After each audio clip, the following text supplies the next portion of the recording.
in the current phase or stage po of FPRRD's ICC case. Yung kakaiba lang po sa ICC cases is despite nga it being in a somewhat similar nga to a preliminary investigation, ay inaaresto na agad nila yung akusado. In other words po, nagkakaroon na ng deprivation of liberty kahit po wala pa talaga sa court proper yung kaso. Sa atin po, the only time na mawawalan ka lang ng right to liberty mo via a warrant of arrest ay pag yung kaso po ay nandun na talaga sa korte at magsisimula na talaga. So, ina-explain ko lang po yan para mas maintindihan ninyo kung gaano ka-unique din itong setup ng ICC.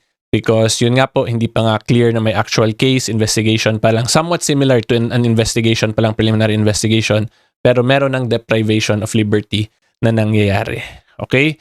Okay, so ang pinaka-latest po dito is nag-grant naman po or ginrant po ng ICC yung waiver ni FPRRD. Pero para po may idea talaga kayo kung ano yung nangyari dito, is tingnan po natin tong actual letter po or yung actual request po na sinubmit ni FPRRD doon sa ICC. Pinagbawalan ng International Criminal Court o ICC na bisitahin ng kanyang pamilya si dating Pangulong Rodrigo Roa Duterte habang nagsasagawa ang ICC ng mga pandinig. Gayunpaman, mananatili pa rin bukas ang pagtawag sa telepono. Samantala, ibinahagi naman ng pamilya Duterte ang mga abogadong Pilipinong haharap sa pagdinig bilang legal team ng dating Pangulo.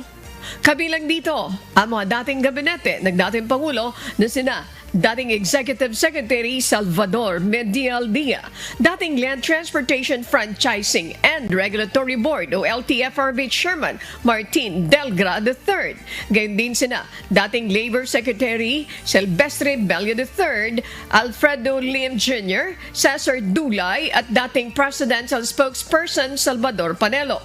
Nakatakdang simulan ngayong araw, February 23, ang gagawing confirmation of charges kay dating Pangulong Duterte para sa kasong crime against humanity.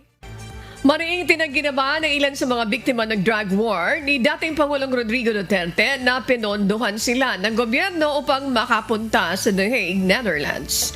Ayon sa ilang kaanak na mga biktima, pinag-ipunan nila ang perang ginamit para makabiyahe at makapanatili sa The Hague ng ilang araw.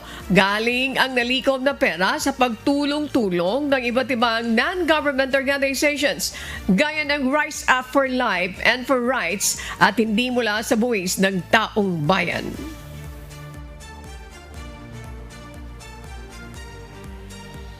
There are allegations na taxpayers' money po yung ginamit namin sa pagpunta dito. No, we're not connected to any politician. We have partner NGOs, individuals, church groups. Hindi po kami namamasyal tulad ng sinasabi nila na enjoy kayo dyan. Ang sarap ng buhay nyo kasi pabiyahe-biyahe kayo. Hindi po kami ganon. Hindi po kami katulad ng mga Duterte na pag gustong pumunta, ora-orada, parang Divisoria, Manila lang. Hindi po kami ganon. Sobrang hirap po ang aming pinagdaanan. Okay, so ang pinaka-latest po dito is nag-grant naman po or ginrant po ng ICC yung waiver ni FPRRD. Pero para po may idea talaga kayo kung ano yung nangyari dito, is tingnan po natin tong actual letter po or yung actual request po na sinubmit ni FPRRD doon sa ICC. Okay, so ang sinulat po ni FPRRD is ito po: I, Rodrigo Roa Duterte, wish to waive my right to attend the hearing on the confirmation of charges currently fixed for 23 to 27 February 2026. I understand the consequences of my waiving this right, which has been thoroughly explained to me by my counsel, and I trust him and his team to challenge the sufficiency of the prosecution's evidence on my behalf. I do not wish to follow these proceedings from outside the courtroom through the use of communications technology. An original copy of this waiver and my signature is in the hands of my lawyers. My reasons are as follows. So, i-clarify ko lang din po, itong mga green highlights dito, these are my own personal highlights kasi pinost ko rin po to dun sa Facebook page ko eh. Okay, para klaro lang po tayo kasi baka isipin nyo sa FPRRD po yung nag-highlight. Hindi po sa FPRRD to, kundi ako lang po ang nag-highlight nito kasi I personally believe na ito yung iilan sa mga importante yung kailangan natin ma-take note talaga in relation to this waiver of rights na letter po ni FPRD. Okay, so going back, I do not recognize the jurisdiction of the International Criminal Court over my person. So alam naman po natin na 'di ba kung paano pinadala si FPRRD dun sa The Hague, and I've already discussed that issue previously in my previous videos, and somewhat related din po to dun sa last video ko yung tungkol kila Senator Bato and Bongo, kasi more or less dapat same naman yung procedure pagpadala kay FPRRD. Nonetheless, since nandun na po si FPRRD, ang sinabi niya nga po is, I do not recognize the jurisdiction of the International Criminal Court over my person. I am a Filipino citizen forcibly pushed into a jet and rendition to The Hague in the Netherlands in flagrant contravention of my country's constitution and of national sovereignty. So again, I have explained this already. So panoorin nyo na lang po dun sa last video ko para mas maintindihan nyo talaga yung mga legal nuances as to this issue. So continuing po, my kidnapping was facilitated by the office of the incumbent president of the Philippines with a plane specially chartered for this purpose. The claim that I oversaw a policy of extrajudicial killings is an outrageous lie. These claims have been peddled by my political opponents for many years, and as my nation knows, they are based on the word of individuals whose credibility has been thoroughly discredited. So I'm sure kayo po, my fellow taong bayan, may sarili kayong mako-comment dito itong sa whose credibility has been thoroughly discredited.